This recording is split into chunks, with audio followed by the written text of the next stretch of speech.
September the 15th, Neptune and Salacia, a match made in heaven. Well, Neptune is a super interesting planet and probably the most controversial at this point in history. And I would even say Neptune is the archetype which needs to be transformed the most.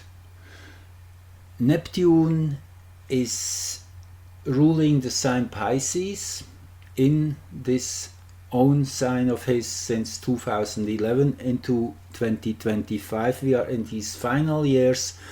Neptune is deep in his element, and Neptune is going overboard on all levels. That's what it seems. It's really, this energy is pushing all standards out of the way in all directions. Neptune at best naturally is spirituality and the understanding that everything is one, that everything is pure frequency, and that we are in a state of clairvoyance and clairaudience all the time, telepathy, all that. If we go to the other extreme, then Neptune is a deep and powerful fog, a confusion, a turmoil, deception, marriage, and Fata Morgana, play of color and shapes just for the sake of being colorful and iridescent. It is a mirror and it is not a mirror. Maybe it's what you see as real, maybe what you see as a reflection what you see, which is against an uneven surface. Nobody knows if the reflection is really true. You get the picture. Neptune is the real thing. So Neptune has now a companion in astrology. Actually, the story started in 2004 when Salacia was discovered. Salacia is the name which was given to a Kuiper belt object taking 273 years once to circle the Sun. In comparison, Pluto takes something like 36 years less, 247, so 273, and that means Salacia is part of the Kuipevanos, of that group of Kuiper belt objects which are not in resonance with any of the inner planets, Pluto included. That means they have an independent perspective. They are not ruled by the rhythms of the inner planets. They are on their own, independent, pretty detached from the whole thing. That's why their perspective is super, super important. Salacia is one of those. So she's really an independent observer of what's going on. And Neptune now is her husband.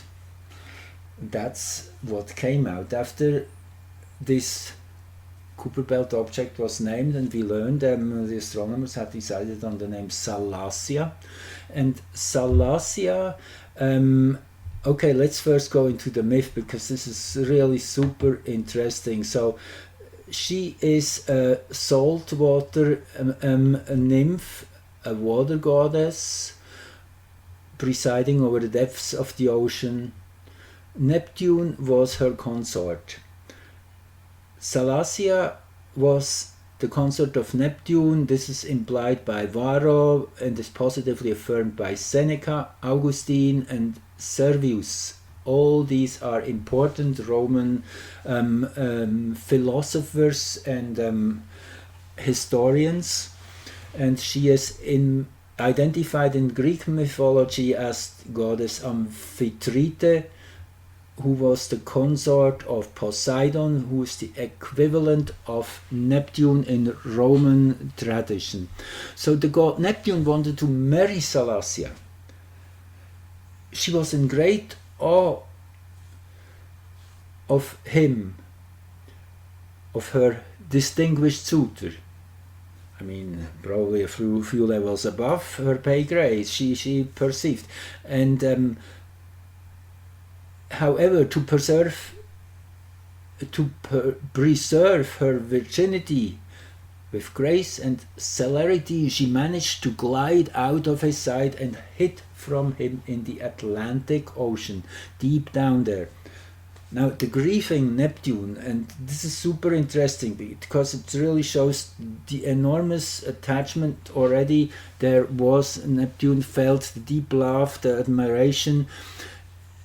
So he was grieving because he couldn't see her anymore, he couldn't find her, so he sent a dolphin to look for her and persuade the fair nymph to return and share his throne.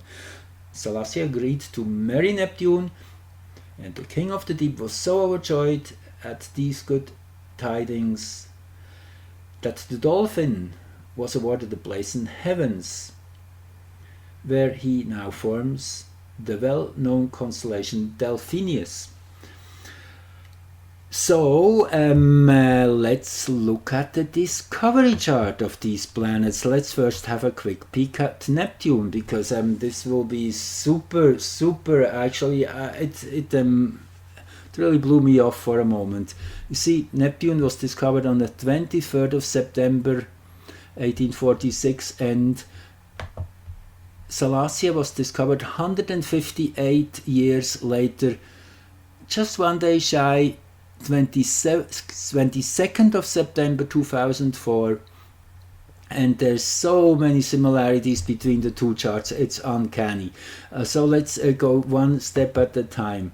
And first I want to throw in one more tidbit of story, really a beautiful story. This you will see, you will hear, you will agree with me. It's Neptune's discovery story. You see, it's when a planet is getting discovered, this really is when this energy is ready to surface. And we have to think of these planets as living beings. They are animated like everything. Every atom is animated. Everything is alive. Your car is alive, you can give it a name and you will be able to talk to it, and when there's a problem with the engine, if you are nice to the car, oftentimes things resolve. There is some magic in that. So even though Neptune is a ball of ice or whatever gas, it has a personality, and it decided to reveal itself, or was actually forced to reveal itself in 1846. Why I say that is because there is a story to this. In 1609, Galileo Galilei was observing Jupiter with his telescope which he had built, and he was the one who really built the first telescope. That's why he could see the moons, the little tiny dots circling Jupiter, and he could prove that not everything moves around Earth, which is the big problem which he created for himself, as this was going against the scriptures. Anyway, that's another story. So Galileo was watching a lunar occultation in that night. That means the moon was gliding in front of Jupiter. He was trained his telescope on Jupiter, and he was watching as another star was gliding by, which he was noting in his journal, even making a drawing. And this was Neptune. He was unaware that this was another planet. He could have discovered Neptune then and there 136 years prior 237 years prior to when it was discovered. Neptune was not wanting to reveal itself yet, and it deceived Galileo Galilei to be a star, and he didn't even consider that to be a planet, so that's what he missed. And 137 years it took till a whole team geared up to detain Neptune, and that's exactly what it seems. I mean, Neptune is so much like wearing a cloak, an invisibility cloak, able to totally blend in and not be detected. So Saturn was called in literally to detain Neptune. Sorry. So Saturn is kind of the policeman, you could think of, the one who brings the handcuffs and detains him and brings him into the place where he needs to be exposed to everything and everyone. And there's another helper which was here close by at the same time, which is the black moon. This is where the moon is farthest away from Earth. Where the moon is closest to Earth is at the opposite end.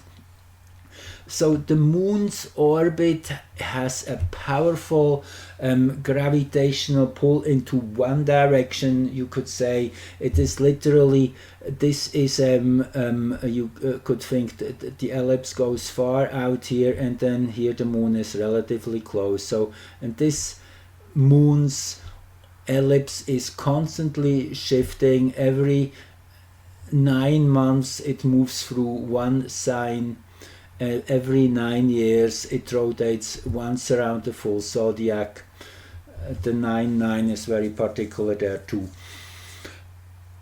So the black moon is like the deepest trench in the ocean. As I often have said already, it is where everything unprocessed is collecting, gathering, where we then are once in a while kind of pulled, forced almost at times, depending on our resistance, to face that pit and deal with all those unprocessed feelings, emotions.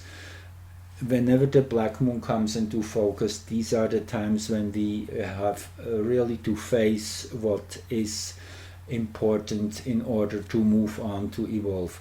So it seems Neptune was really kind of lured into a trap almost, and then pulled into the open. However, I'm sure Neptune agreed to that. I mean, this is just the play which is on stage, which makes the whole thing interesting, and we have to see life as a Shakespearean drama. That's pretty much always the case. We are enjoying those extremes, and yes, it has to be seen from a greater height to get to that plateau, I would say, of rising above duality and seeing that both sides are truly adding to the evolutionary momentum. So from such a high perspective seen, it is really beautiful that Neptune certainly cooperated with that moment of being finally brought into the open, into the center of the stage. That was in 1846. Now, there's a few things about this chart which really struck me earlier today. First, it's the 18th degree of Taurus.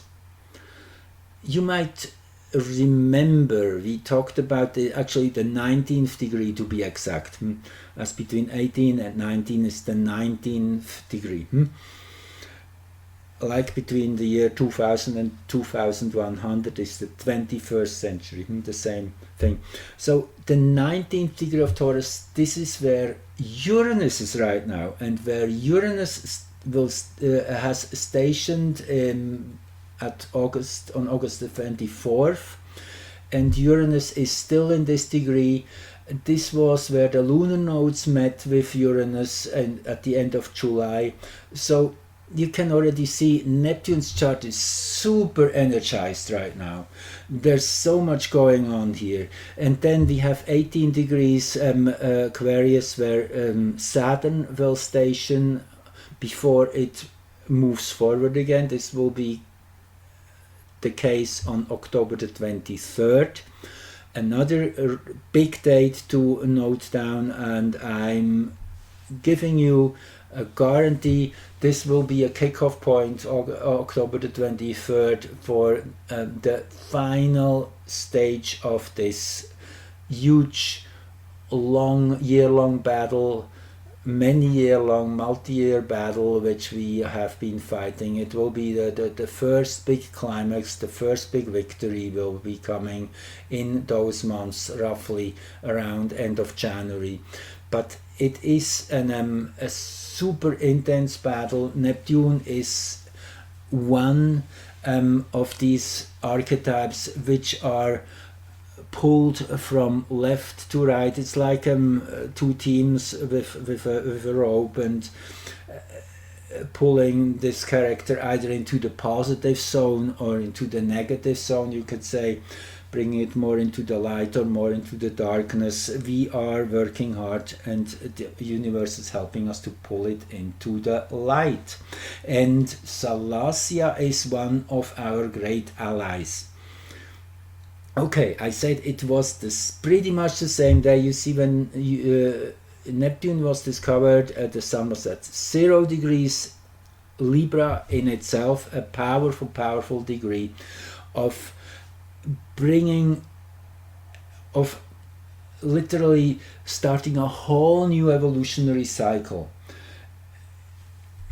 Like Rudyard in his book, which I often refer to, The Sabian Symbols, he says, yes, the first part of the zodiac, which starts with 0 Aries, is all about individualization. And the second part of the zodiac, where the 0-1 degree, here the first degree of Libra, is the archetype of really the fractal of that whole second part. It's about collectivization, of becoming one with the collective after the individual development has come to a completion. And it is super interesting, as I say, that Salacia, when she was discovered on Mount Palomar on September the 22nd, 2004, this is the timestamp on the first frame which was taken from that part of the sky. That's how it works. These huge telescopes get programmed that way by a computer to photograph every square inch of night sky.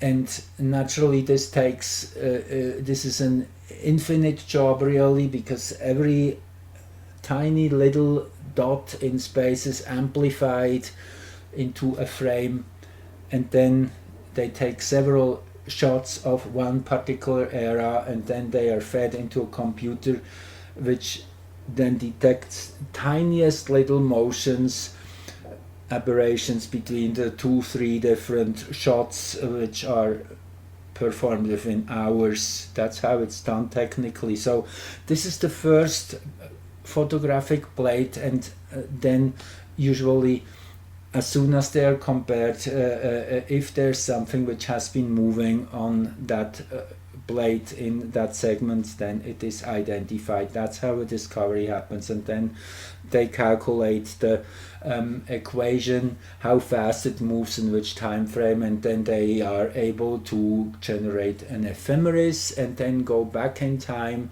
and look at old pictures where they find it to get even more precise coordinates. And once we have enough data points, then a planet is receiving a number at first. This is that number here you see, 120,347, and then later on, usually can take up to up to several years, a name is given, naturally depending on the size of the planet. The more substantial, the faster it usually goes. So anyway, Salacia has been named, and we now know she is related to Neptune, and it makes total sense. 29 Libra with a Jupiter conjunction, in itself an extremely rich degree. This is kind of the ultimate degree, in that sense, of what I just said a couple minutes before, of individualization. It is the highest degree of individualization, the perfection of the completion of the whole story. The integration has happened, and with Neptune then we tap into the next phase, into collectivization and dispersing again into the whole. It is a beautiful allegory. And now look at the asteroids here in this discovery chart of Neptune. Hygeia, health, well-being; Juno, partnership, teamwork; and then there's this perfect sextile to Mercury here, and Mercury is opposed by Haumea. This is a great power of reform and of transforming the perception of what Neptune is. And I want to read you a few of these degrees because they're really outstanding, and again how they resonate. Let's go to the 18th degree of the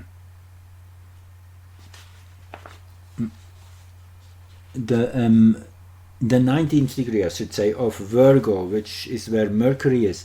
So this is a swimming race, is the picture here. The stimulation that comes from a group effort toward a spiritual goal.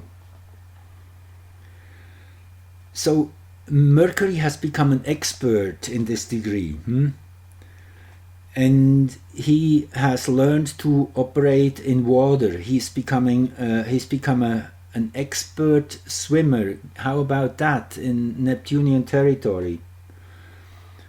The element water represents the ever-flowing stream of psychic energy, and in its sense, at least, the astral world. Mind-blowing. That Mercury would be in this degree in Neptune's discovery chart. It, in a still deeper sense, man is now able, mystically speaking, to cross the river and reach the other shore. Neptune is really the boundary between this world and the other. It is the last big planet. Neptune is the one which has the most circular orbit of all the planets. Only Venus comes close, but Neptune has so much a circular path that it's actually the Sun which is pulled in different directions by all the large planets combined, Jupiter being the one with the biggest pull, that over time the sun wobbles what's called around the body center of the solar system, and it is that pull the sun experiences into different directions which defines at which degrees Neptune is closest to the sun. Quite fascinating. It shows that Neptune in a way is more stable than the whole inner solar system. Neptune is the one which holds everything together. As weird as this might sound, if we look at Neptune as being whatever I described it as before, as that iridescent ball of illusions and deceptions. But again, this is just a lower frequency band. So yes, Mercury at this degree. Now let me show you. This is Salacia's discovery chart. Look where Mercury is. That's what I mean. Quite magical, the whole thing. Okay, I'll show you something else. Just want to show you a few things here. This is now Neptune's discovery chart as seen from the heliocentric perspective. This is the little H here, and here you see it heliocentric. So we have a Mercury-Venus conjunction here in the 12th degree of Leo. That's where Mercury is heliocentric in heliocentric astrology. And look where Mercury is heliocentric in Salacia's discovery chart, the 12th degree of Leo. This time together even with Pallas. And some of you might now already know Pallas and Mercury are an excellent combination of energies. Pallas is literally the one which is making best use of Mercury's potentials. Pallas is the one which is able to gather all these thoughts, all these different threads, and organize them and see patterns in them and bring the conclusion out. So it's really a great combination of energies, and truly teaming up here with Neptune's energy here. It's a mercurial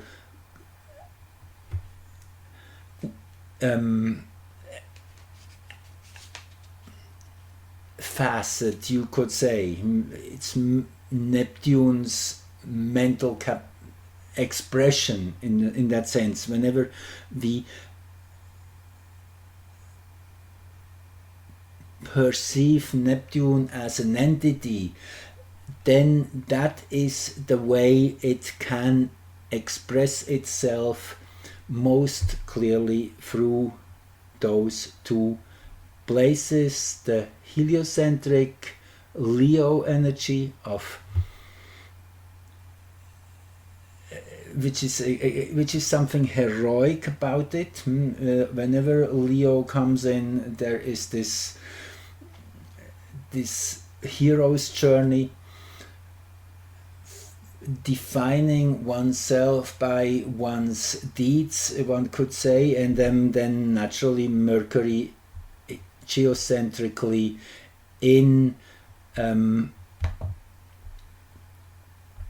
Virgo. This is the sign of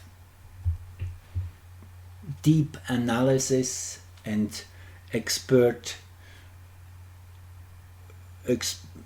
the focus of an expert, and deep going really deep with the microscope. Mucky is here, by the way, to showing the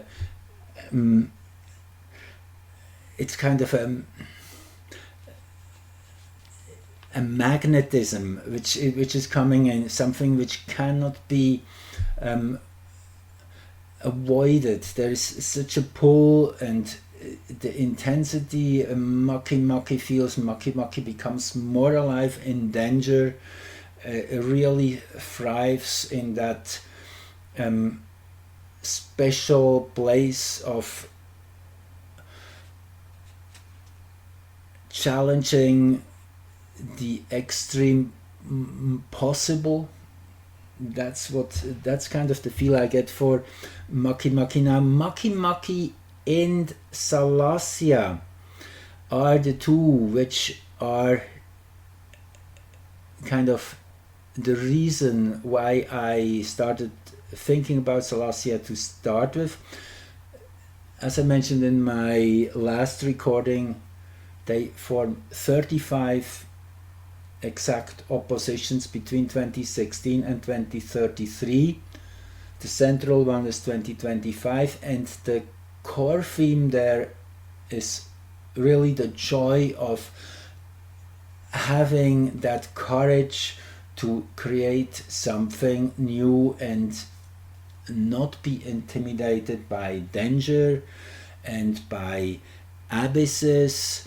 It is that really a heroic journey of reaching out to some unknown shores, and we are in the middle of that.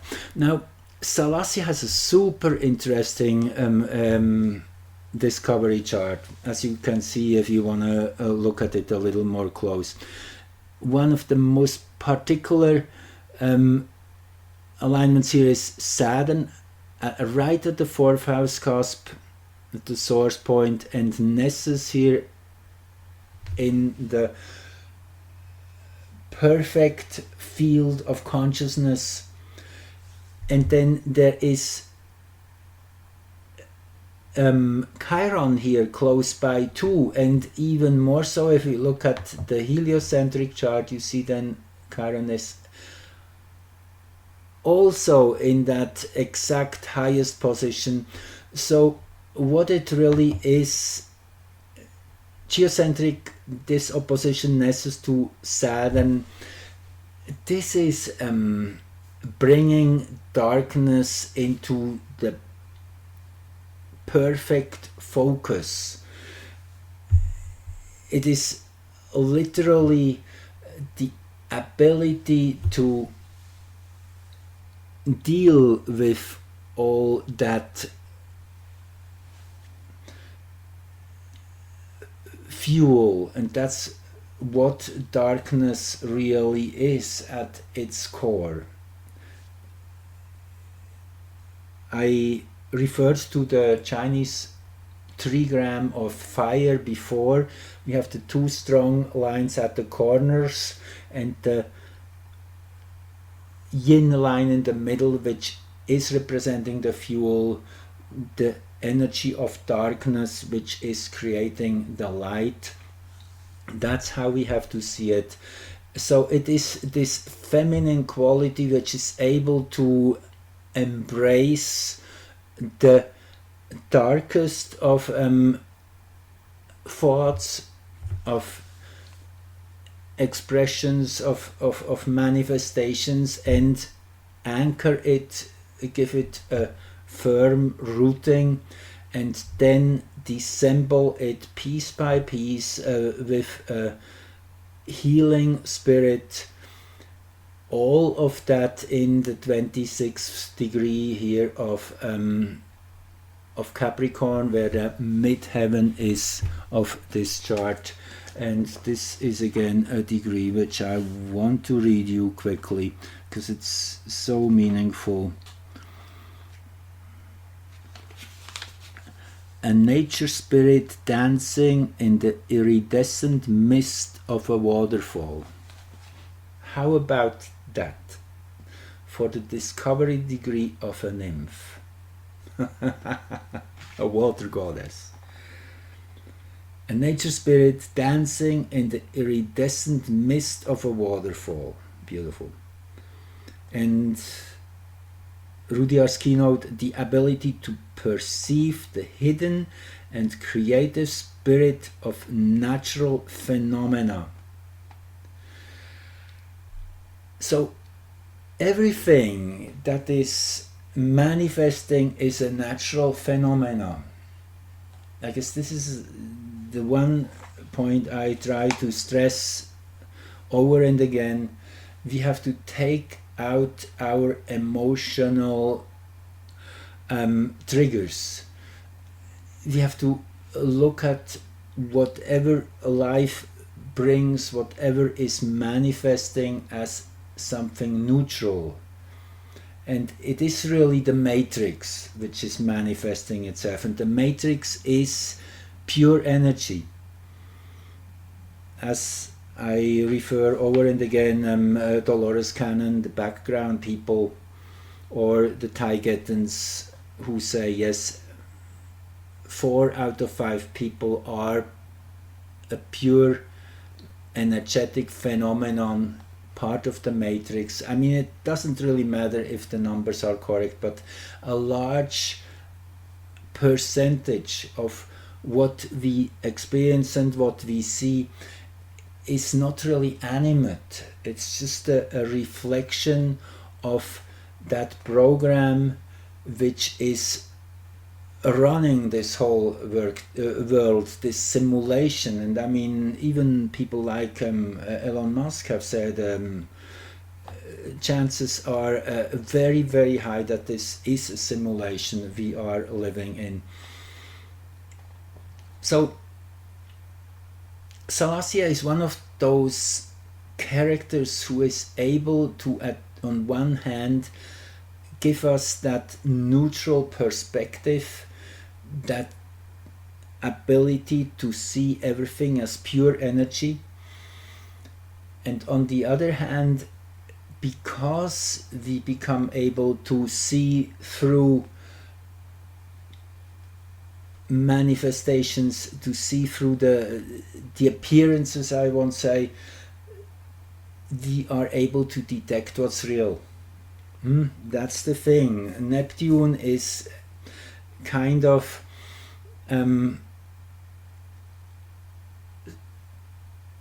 challenged to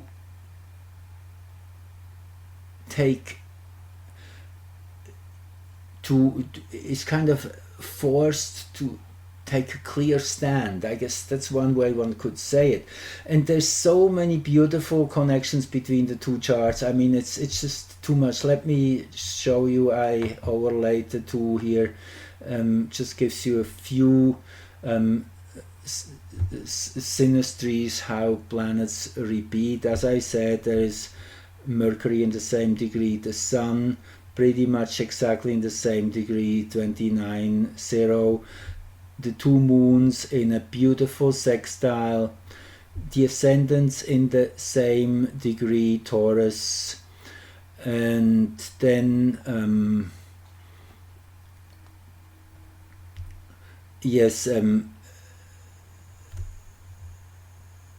Saturn here in in a perfect 150-degree angle with the Saturn in Neptune's discovery chart. This 25th degree, that's also where midheaven is. So yeah, there's lots and lots and lots going on. I don't want to go too deep, it will take too long, because I have a whole bunch of other charts here I want to quickly run by too.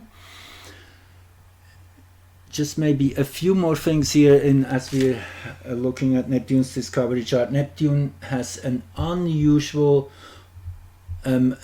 number of contact here in this chart with other planets. Let me see, I think I have it still here open. Yeah, here it is. See, these are all the aspects. Neptune makes 0 degrees with Neptune, 150 degrees with Mars, 144 with the Sun, that's 2 times 72, 60 with Pluto. Then 3/11 to Ceres and Juno both, triundecagon it's called, so that's 3 times a 1/11th. Then we have 5 times 1/11th between these two, and 3 times 1/11th again between Ceres. So Ceres and Juno here in a very particular pattern with Neptune and Saturn. It's really all about these asteroids. The asteroids are the feminine energies which are definitely assisting Salacia in transfiguring this impersonal energy Neptune emanates, and bring it down, give it a very clear and personified expression. Health and teamwork, two very big words here. And then Homea, yes, we didn't even touch on Homea yet. Homea is the creation by fire. And in Pisces being the sign where all the volcanoes which created Hawaii, they emerge out of the ocean. So it is that powerful force of giving birth to something out of the deep, a very Neptunian too here, so that it's kind of a kaleidoscope of new ideas are coming out of the sea, you could think of, with this Homea placement. And again in a perfect mystic rectangle here with the ascendant Mercury and the descendant. And then here is Radamanthus and Ocyroe. Radamanthus magnified by Ocyroe, who is always there as an amplification force. Now Radamanthus is the gold star of truth, integrity and justice. So this is actually really great news, that this has been inbuilt into Neptune's discovery chart, that finally, when the character has come to its full realization, truth and justice will be the highest aims. And I would like to read you that 19th degree of Capricorn where Radamanthus is, which is really a very prominent place. I mean, it is T-squaring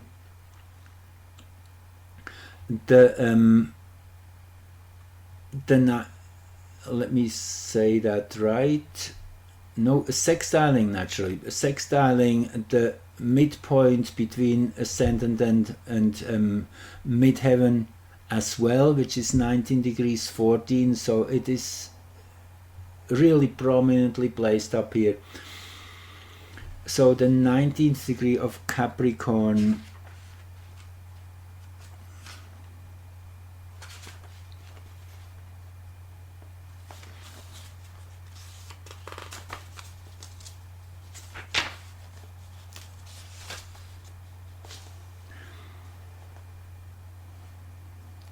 that's a 5-year-old child carrying a bag filled with groceries, rising to the occasion when asked to assume social responsibilities ahead of one's normal development.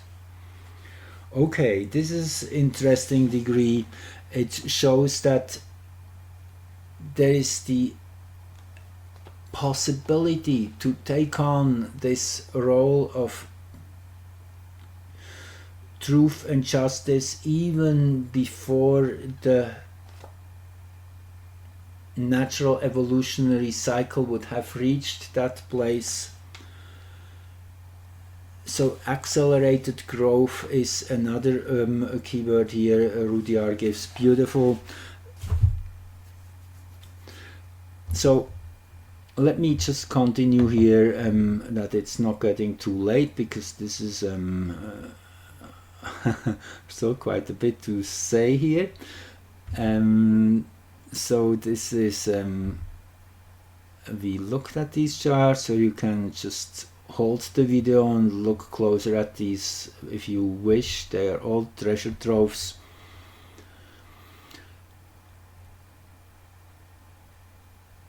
Okay, we didn't mention Mars here being also almost close to the same position, 2550 in the Neptune discovery chart, 2715 in Salacia's.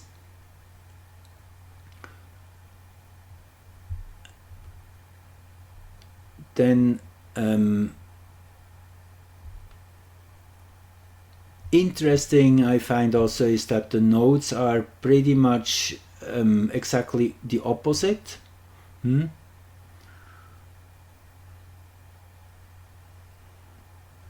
Which is always good for a complementation.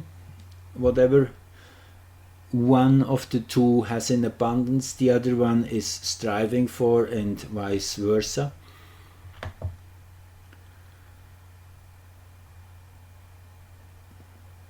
Here are the two heliocentric charts on top of each other. Again, Mercury, same degree. Mars, almost same degree.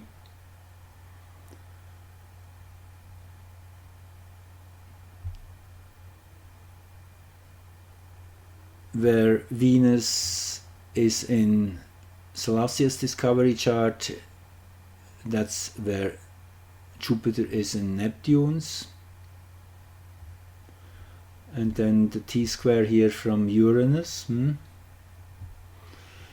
And this 5th degree, that is where the Moon is in, naturally geocentric, in Neptune's discovery chart, and in at 5 degrees Scorpio, there you have it, and 5 degrees Capricorn in Salacia's.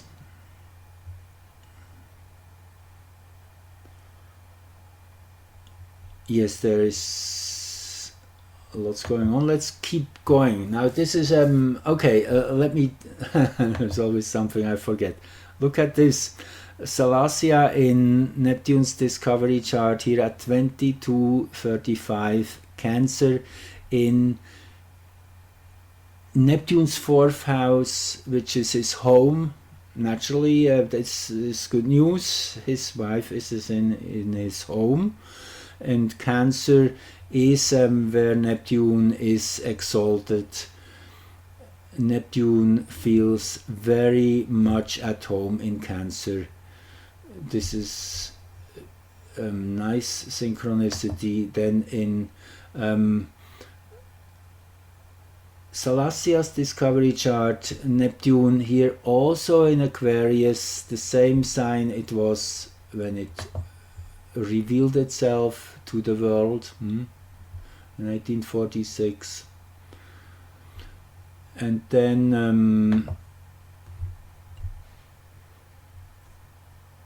okay, now we're going to the midpoint chart between the two discovery dates,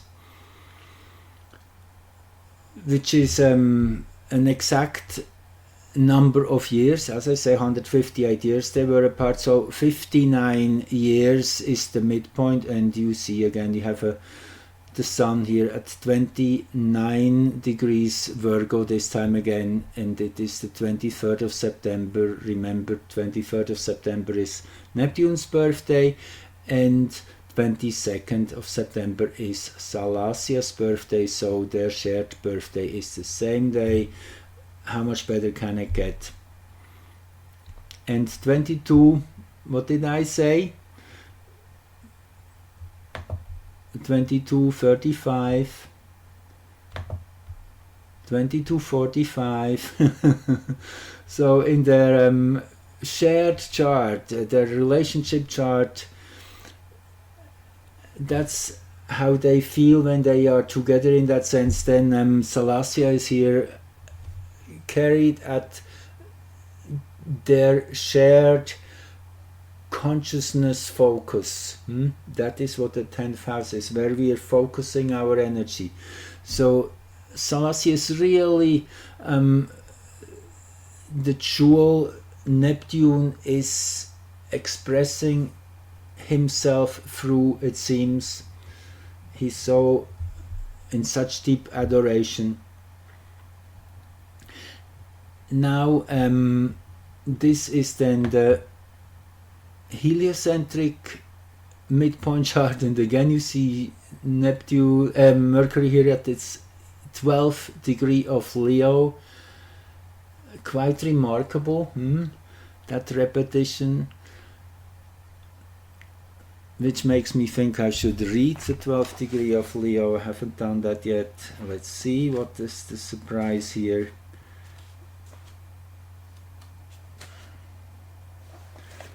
12th degree of Leo, an evening party of adults on a lawn illumined by fancy lanterns. Group relaxation in fashionable surroundings as an escape from work routine. Okay, it seems they are constantly in party mode together, Neptune and Salacia, so they're really having a good time. They're probably one of the most the best matching couples, I should say. And sophistication is here the keyword. So they are helping each other to become more sophisticated and more eloquent and more colorful. And actually Jupiter here at the 4th house cusp, together with Aspolus, there is some mystery here for sure. It's kind of, Aspolus always reminds me of Sherlock Holmes, of that deep interest in the mysterious and the unresolved, and the magical and the dark as well. And Jupiter naturally here in the 4th house, again super well placed. This is the joy of Home Sweet Home. Yes, in Capricorn, which means it's about giving form to things, which for that particular energy of Neptune and Salacia were both so watery, that Capricorn energy is definitely a great help to become real, to crystallize. I guess that's the word Capricorn is known for. Sextile to Uranus here, beautiful. That's strong animation, and Mars here at the opposite end.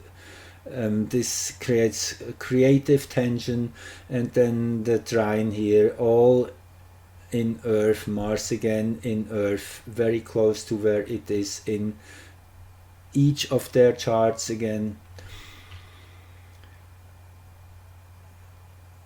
So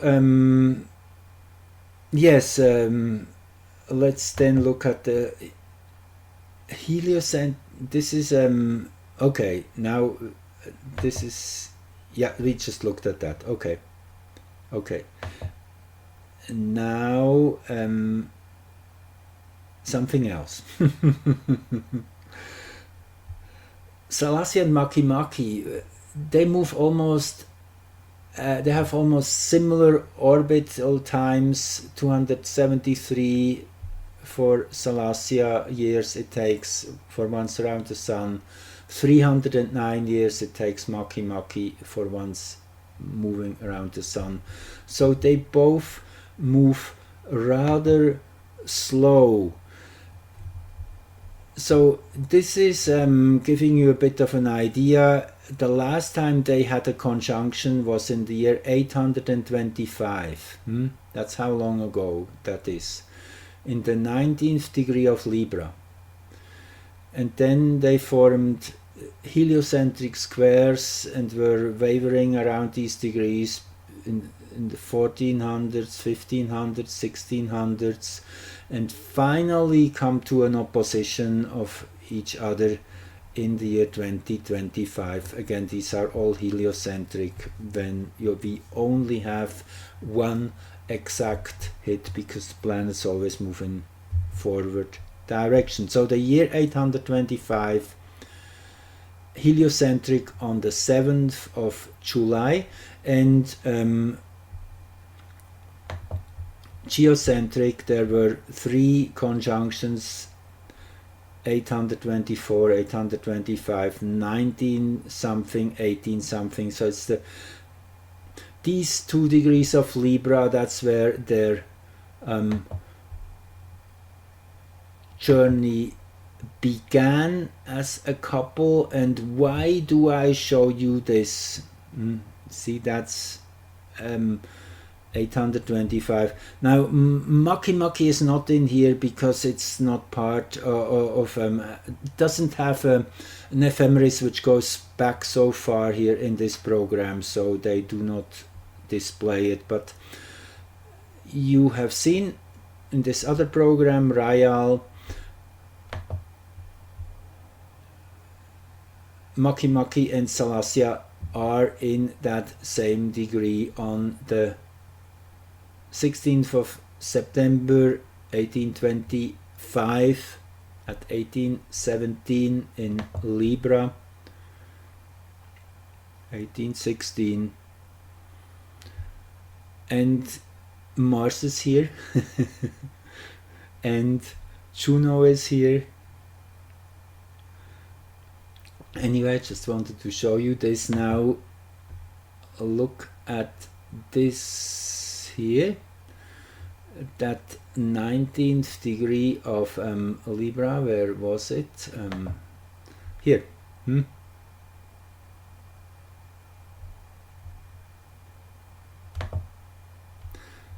The midpoint ascendant where Neptune and Salacia meet is that 19th degree of Libra.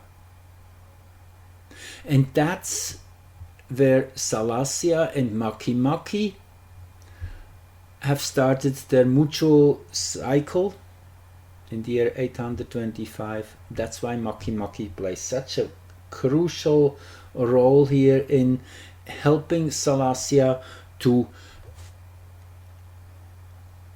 transform Neptune. These two are working diligently to feed energy into the Neptunian system, to elevate its energy and lift it to a higher frequency band altogether. That's the transformation we are in right now. So here we have it, the 19th degree of Libra.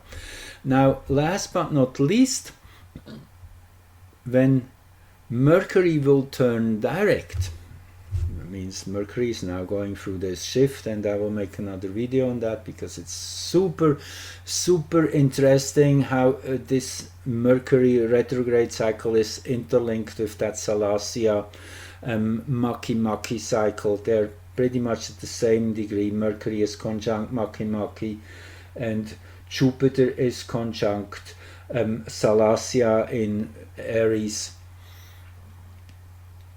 So that's why this opposition is so super important and influential right now. And then when Mercury comes out of that cycle on October the 2nd, when it turns direct again at 24:11 in Virgo. In that moment, over the 0 meridian, we have the 26th degree of Leo and Aquarius. And just to make the loop complete, that's where Neptune and Saturn were when Neptune was discovered in 1846. So this is Neptune's birth position. Will be at the root of Mercury's reboot, starting to move forward again. So it is really so that October, November, December and January will be when we go to the very bottom with Neptunian energies and analyze and